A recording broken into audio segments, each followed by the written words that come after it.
You know, Dan, it always blows me away when we do chapters like Tools of the Trade that people don't appreciate how many utilities and tools we need across multiple operating systems to do even what I would call basic security work.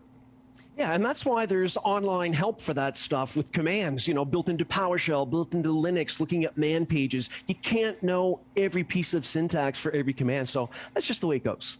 Yeah, same with me. I am constantly typing in, man and help and /?, and because I can never remember all the nuances of all the different kinds of commands.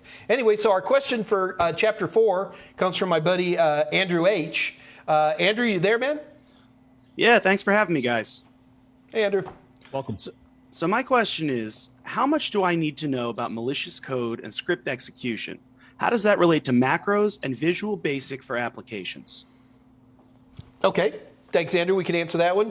The amount for Security Plus doesn't ask a lot of really heavy detail on this type of stuff. But what I would recommend is that understand, like, what does a piece of code look like is going to be a big starter. Understand ideas like declaring variables. Be able to understand what a piece of SQL code looks like, because SQL injections are always on the exam one way or another. Just to be able to look at you see a command that starts with inner join open parens, you know it's a SQL command, right? So that's pretty important. And how does that relate to macros and VBA? Well, you can certainly have malicious code with Visual Basic for applications. But again, I think people spend way too much time trying to memorize the structure of 7 or 8 different types of programming languages, when really, if just have a basic understanding of how do you declare a variable, how do you increment by 1, little basic things like that, and you're going to be fine on the exam.